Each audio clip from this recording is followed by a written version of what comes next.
عزیز طلبہ و طالبات، فروغ فاؤنڈیشن آن لائن اسکول کے ذریعے یکساں نصاب کے مطابق تعلیم حاصل کریں۔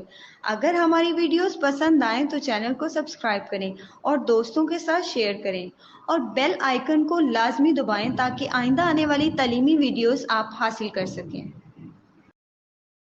السلام علیکم بچوں، امید ہے آپ سب خیریت سے ہوں گے۔ بچوں، آن لائن اسکول سے آپ مکمل تعلیم حاصل کر کے بورڈ کا امتحان برائے جماعت نہم اور دہم بہتر طور پر پاس کر سکتے ہیں۔ آپ اپنی عمر اور تعلیم کے مطابق مزید تعلیم حاصل کریں۔ والدین سے فون یا کمپیوٹر پر ہماری ویڈیوز کے ذریعے تعلیم حاصل کرنے کی درخواست کریں۔ روزانہ 1 سے 2 گھنٹے آن لائن پڑھائی کریں اور جب آپ اسکول جائیں گے تو آپ کو مزید کسی مدد کی ضرورت نہیں ہوگی۔ اس طرح پڑھائی کر کے اپنا وقت اور والدین کے اخراجات میں بچت کر سکتے ہیں۔ آن لائن اسکول کی کوئی فیس نہیں ہے، آپ زوم پر بھی کلاسز کا فائدہ اٹھا سکیں گے۔ ہر مضمون کی مکمل تعلیمی ویڈیوز موجود ہیں۔ اعوذ باللہ من الشیطان الرجیم، بسم اللہ الرحمن الرحیم۔ السلام علیکم اسٹوڈنٹ، کیسے ہیں آپ سب؟ امید کرتی ہوں کہ آپ سب خیریت سے ہوں گے۔ آج ہم پڑھ رہے ہیں کلاس ہفتم اور ٹاپ سبجیکٹ ہمارا اسلامیات، اور آج کا ہمارا عنوان ہے عشرہ مبشرہ، جس میں ہم ان تمام صحابہ کرام رضی اللہ تعالیٰ عنہ کو پڑھیں گے جو عشرہ مبشرہ میں شامل ہیں۔ ان میں ہیں حضرت ابو بکر صدیق رضی اللہ تعالیٰ عنہ، حضرت عمر فاروق رضی اللہ تعالیٰ عنہ، حضرت عثمان غنی رضی اللہ تعالیٰ عنہ، حضرت علی رضی اللہ تعالیٰ عنہ، حضرت سعد بن زید رضی اللہ تعالیٰ عنہ، حضرت زبیر رضی اللہ تعالیٰ عنہ، حضرت ابو عبیدہ بن جرح رضی اللہ تعالیٰ عنہ، حضرت سعد بن ابی وقاص رضی اللہ تعالیٰ عنہ، حضرت طلحہ رضی اللہ تعالیٰ عنہ، حضرت عبد الرحمن بن عوف رضی اللہ تعالیٰ عنہ۔ بچوں، اس چیپٹر میں ہم پڑھیں گے کہ ان تمام صحابہ کا کہ عشرہ مبشرہ میں شامل ہے، اور لیکن ہم نے جو پڑھا ہے پچھلے لیکچر میں وہ ہم نے پڑھا تھا حضرت ابو عبیدہ بن جرح رضی اللہ تعالیٰ عنہ کی حالات زندگی، اور ان کے بارے میں نے پورا لیکچر ڈیلیور کیا تھا۔ اور ابو عبیدہ بن جرح رضی اللہ تعالیٰ عنہ کی حالات زندگی پر ہم نے نظر ڈالی تھی، جس میں ہم نے پڑھا تھا تعارف، کہ ان کا کیا تعارف ہے، عہد نبوی میں خدمت اسلام، یعنی ان کی خدمات جو تھی اسلام کے لیے ان کو پڑھا تھا، اور اسی کی طرح دورہ خلافت راشدہ جو تھا ان میں کیا کیا خدمات تھیں ان کو پڑھا تھا، اور ساتھ ہی ساتھ صفات پڑھی تھی، اور آخر میں ان کی وفات کے بارے میں پڑھا تھا کہ کس سن ہجری میں ان کی وفات ہوئی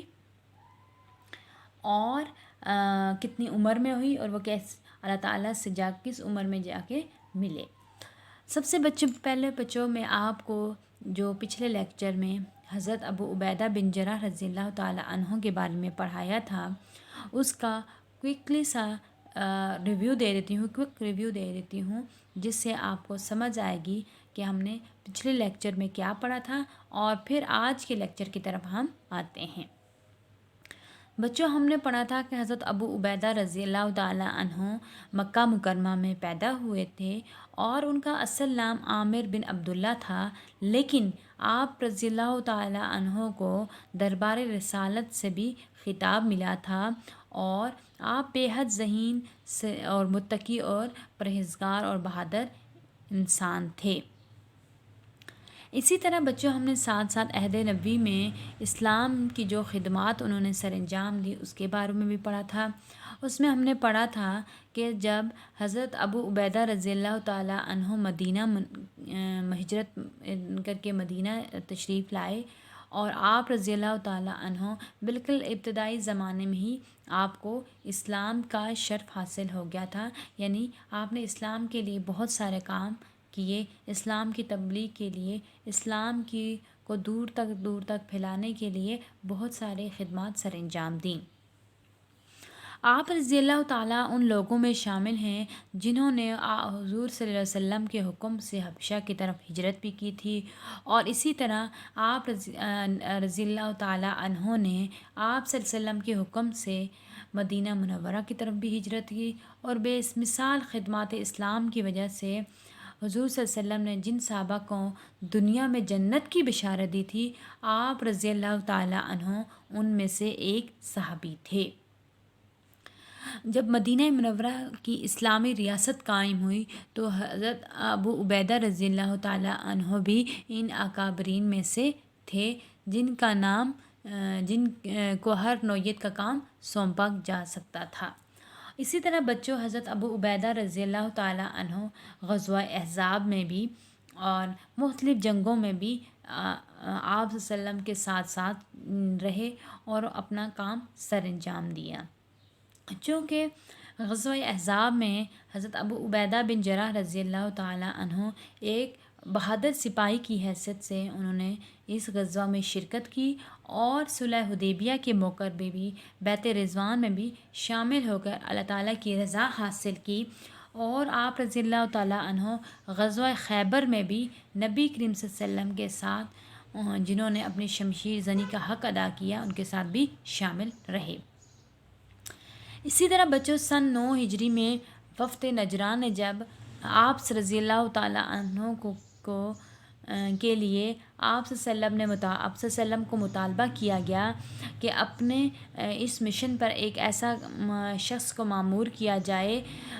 جسے امین شخص کہتے ہیں، تو آپ رضی اللہ تعالیٰ عنہ کو مقرر فرمایا، اور تب آپ صلی اللہ علیہ وسلم نے حضرت عبیدہ رضی اللہ تعالیٰ عنہ کو اس مشن پر مامور کرتے ہوئے فرمایا کہ ہر امت کا ایک امین ہوتا ہے، اور میری امت کا امین جو ہے وہ حضرت ابو عبیدہ رضی اللہ تعالیٰ عنہ ہیں۔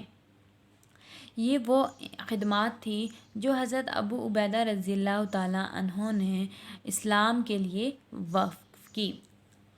اسی طرح بچوں، اب ہم حضرت ابو عبیدہ رضی اللہ تعالیٰ عنہ نے دور خلافت راشدہ میں بھی بہت سارے خدمات سر انجام دیں، اور حضرت ابو عبیدہ رضی اللہ تعالیٰ عنہ کو اپنے عظمت، کردار، زہد و تقویٰ اور صلاحیت کی وجہ سے اہل مدینہ میں بہت اثر و رسوخ حاصل تھا، اور حضرت آپ رضی اللہ کی تجوید و تائید سے حضرت ابو بکر خلیفہ بنے، اور حضرت عمر رضی اللہ تعالیٰ عنہ کو آپ پر اس قدر اعتماد تھا کہ جب خلیفہ کے لیے تلاش شروع ہوئی تو انہوں نے فرمایا کہ اگر ابو عبیدہ آج زندہ ہوتے تو انہیں خلیفہ کا بنایا جاتا، کیونکہ انہیں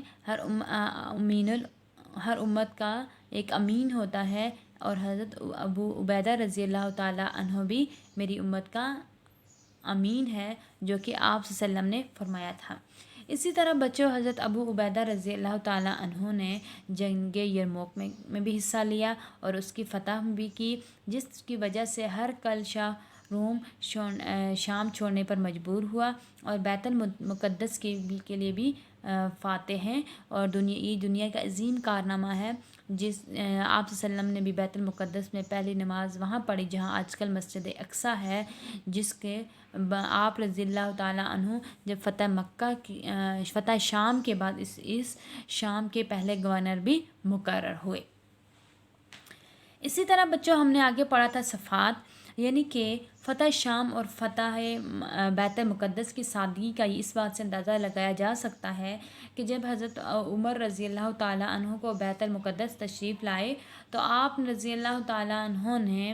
فرمائش کی، آپ صلی اللہ علیہ وسلم نے فرمائش کی کہ حضرت عبیدہ رضی اللہ تعالیٰ عنہ سے فرمائش کر کے ان کے ہاں کھانا کھانے کے لیے گئے، تو وہاں کیا دیکھتے ہیں کہ وہ سوکھے روٹی کے ساتھ چند ٹکڑوں کے ساتھ کو پانی میں بھگو کر کھا رہے ہیں۔ یہ ان کی سادگی کا عالم تھا کہ انہوں نے کس طرح سے اپنی زندگی کو سادہ اور مختصر گزارا۔ پھر اسی طرح سن بچوں 18 ہجری میں